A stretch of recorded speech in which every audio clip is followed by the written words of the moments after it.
It's that time of the year again where we make resolutions and we want to go to the gym or go on diet in 2023. Sometimes we find by Valentine's Day that we failed in our goals and we get depressed. So I'm going to take a different approach in 2023 in that I'm going to make all these things a habit instead of an accomplishment. And for example, I don't think very much when I brush my teeth or I shower because it's a habit. So for 2023, here are some of my resolutions that I'm going to be turning into habits. First, number one, on the communication, I told myself before I open my mouth, hit the send button, reply to a comment from a troll, I'm going to pause a half second and ask myself just three filtering questions. Number one, so what I'm going to do, is it necessary? Number two, is it truthful? And the most important, number three, is it being kind? And I'm going to do more of that for 2023. On finding joyful things to do, I'm in my first year of retirement. So I'm told that there are actually 4 phases of retirement. The first one is when you are in phase one, which is sort of vacation mode and everything is fun.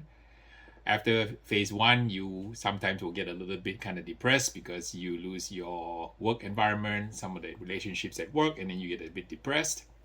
Phase number three involves you trying to reinvent yourself to find things that you really, really like to do. And number four is soaring into the sunset with the things that you really excel at. So I kind of think that I've been working on my phase four for a while. For the past 12 years, I have been a professional pitmaster in addition to my day job of building data centers in downtown Los Angeles for a third of a century. So I think I'm way on my way to phase four, and I've been doing a lot of travel this year in my first year. Uh, I find that what I find joy doing is basically to do things that kind of I enjoy doing, such as traveling for barbecue adventures, showcasing a lot of barbecue legends around the country, and then maybe being a little bit of a budding BBC filmmaker, as you've seen in my travel logs and videos. On health, if you don't have health, you really have no quality of life. So I have been telling myself that I have been going to the gym daily, working on the 3 S's of exercise, which is basically strength, suppleness, and stamina. So when I go and do a workout routine for an hour and a half, I focus on doing my cardio for stamina. I will focus on lifting weights for strength training, and then I focus on doing a little bit of yoga stretching for suppleness, because maintaining your balance and staying supple and having strong core strength is a very important part as I age. I also have been traveling around the country, and I always plan my trips around going to a gym. So I sign up for a membership with 24 Hour Fitness and Planet Fitness. So I know that any city I go to in America, they have these gyms. If I'm driving or flying, I've always tried to get a hotel near these places so I can go get a workout, get dinner, and go back to my room and get some much needed rest.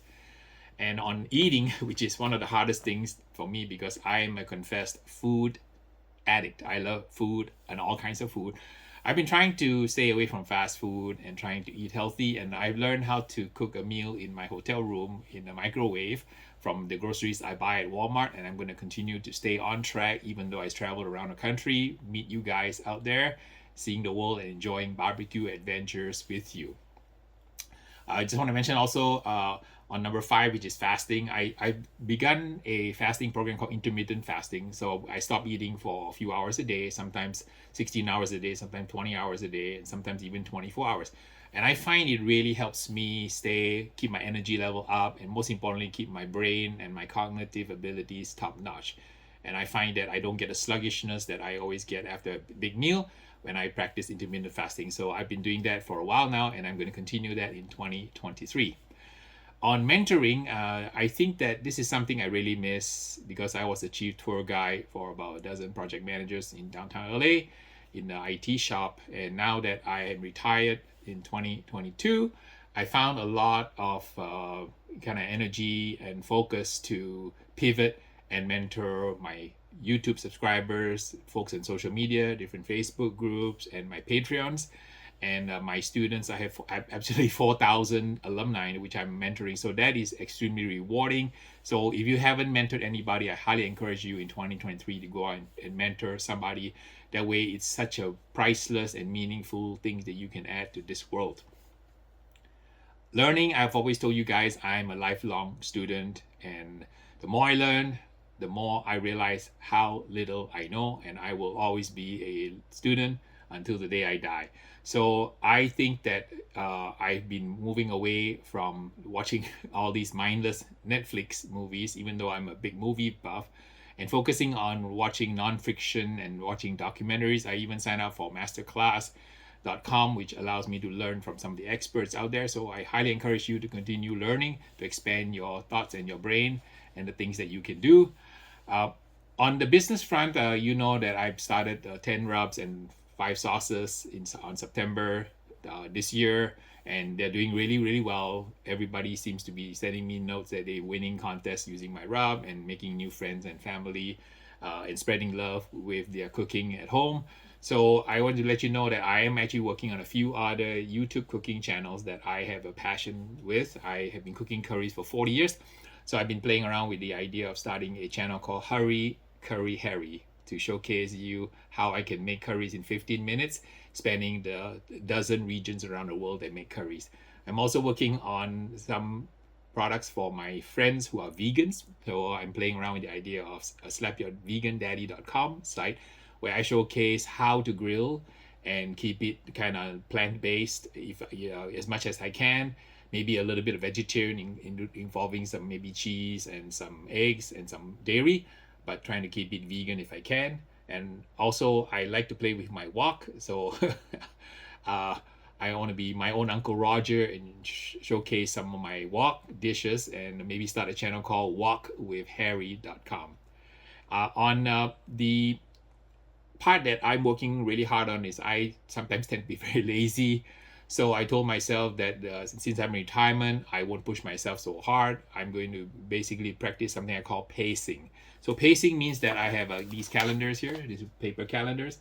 So what I do is I write down the important things on the calendars first. And if the item or task or activity involves what I call LRM, that means that whatever I'm going to be doing on the calendar involves either giving love, receiving love, that's L. R, which is relationships. The activity allows me to create, cultivate, foster better relationships. Or the last one is M, is memories. The activity will allow me to create memories for myself and for others. Those are the things that I really need to focus on in my life. And the last resolution, the 10th one, involves family. I'm going to use social media to stay connected with my family. My mom is 88 and my dad is 89, so they are coming along in age, and I've been using social media to teach them how to communicate, and also going to stay abreast of all of my kids. Well, I have just 2 kids. My daughter and son have moved out, so I'm an empty nester, and I'm learning how to stay abreast with them on a daily basis. So more daily communications, more hugs, and saying, most importantly, I love you. So those are my 10 resolutions for 2023. How to be a better version of myself and to be a better human being in 2023. And I hope you found this set of resolutions that I'm doing for myself helpful to you. Happy New Year, everybody. God bless. I'll see you guys in 2023.